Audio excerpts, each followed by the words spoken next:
Michigan beats Nebraska. That was another really good game, 30-27. Maybe the game wasn't quite as I didn't think it played as close as maybe what the score indicated. It didn't feel like a 30-27 game as I was watching that game. I mean, correct me if I'm wrong, if you guys feel differently.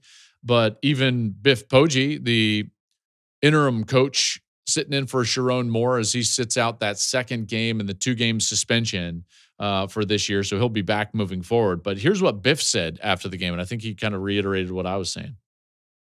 Sometimes those things happen. What's most important is how do you respond from them. And at halftime, I called him up before we went on the field, and I told him, I said, yeah, I know it's 17-17, but physically we're beating the snot out of them. And we're turning this into a heavyweight fight, and that's going to be to our big advantage in the second half, and I think it was. I think he's right. And this was a big test for them.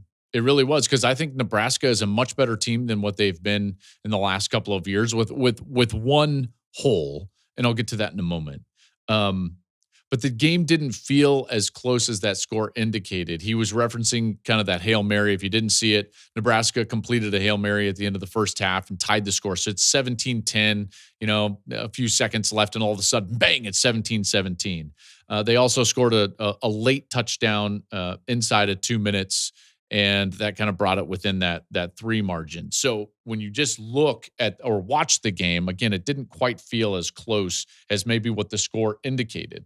There was a dominant run performance from Michigan, totally dominant, vintage in a lot of ways. And not many people will mention this, but they did have 2 backup guards starting for them, and they still went out there and ran for nearly 300 yards and over 8 per carry. And it's the explosiveness that I think is so demoralizing for opponents. It doesn't matter who's carrying the football. Really, Underwood, he's explosive right up the middle. That was a clear break in the defensive structure. That's on YouTube right now. Underwood had a couple of really nice runs. Then you've got Justice Haynes, who has the elite home run ability. Like, this guy in the open field is gone.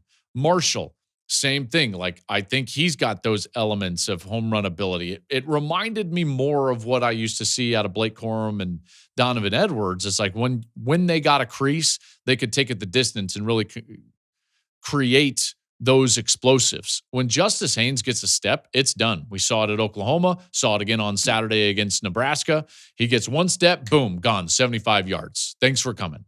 And he takes it in. And then the threat on the outside from Underwood is undeniable. Defensively, I don't think that they're as good as they were even last year, or certainly not the year before when they finished number 1 in the country in defense.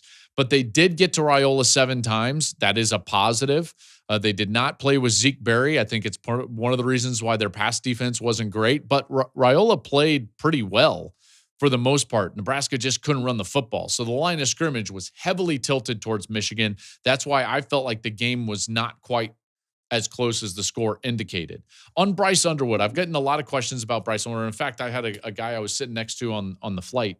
He happened to be a Michigan fan, and he struck up a conversation, and we had a great conversation. And he said, man, I would be totally remiss if I didn't get your thoughts on Bryce Underwood. And here's exactly what I told him, and I wanted to share it with you.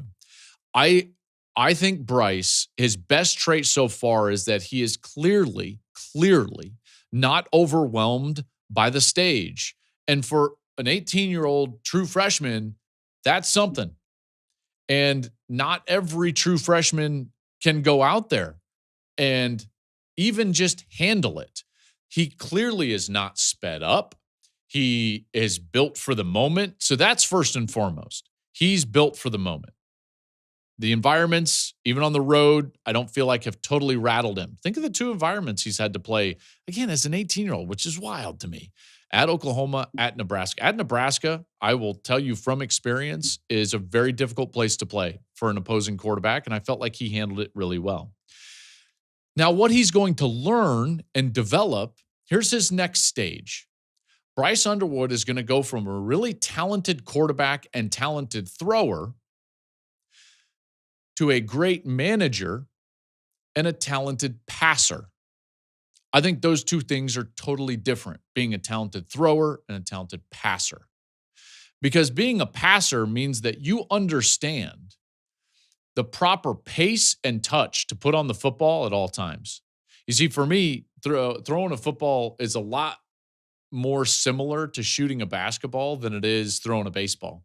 When you're throwing a baseball, generally speaking, whether you're a middle infielder or a pitcher, you're throwing the baseball with max velocity on it. You're trying to throw the baseball about as hard as you can most times. Now, are there times when you kind of flip it or drop down 3/4? Sure. But I'm just overgeneralizing and saying when you throw a baseball, you throw it about as hard as you can.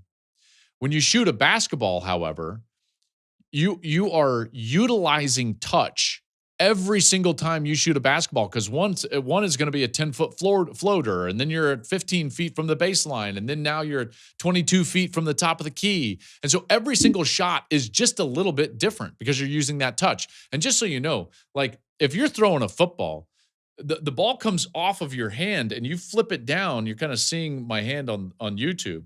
And it's like shooting a basketball. It's like your wrist turns over. You're making the old gooseneck.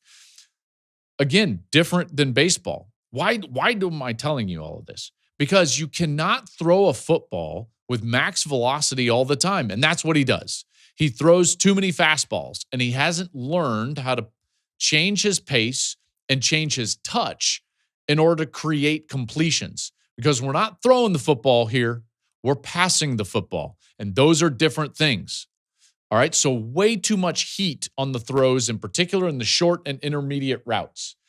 Now, if you want to rear back and throw something outside of the numbers, in particular to the field or to the wide side, and you need to really let it loose, man, let it loose, cut it, rip, and show us that incredible talent and arm talent. But if it's not, then the point isn't to throw it hard, it is to complete the ball.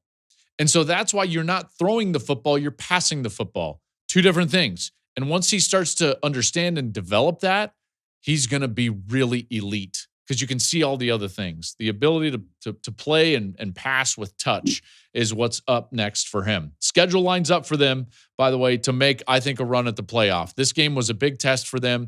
Now they're going to have some solid tests coming up at USC on October 11th.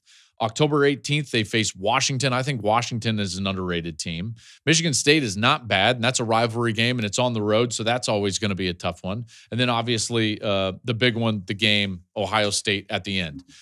They've lost one game, and basically I'm saying, can you go 3-1 during the course of those 4 games that I'm showing you, and that could get you to 10-2. At 10-2, I think Michigan is probably into the college football playoff. We'll see what happens with all the other quality teams. Like I said, this is a very deep year, so we'll see what happens there. But 10-2 is certainly a path to what a Michigan fan would hope to be a potential playoff berth this year.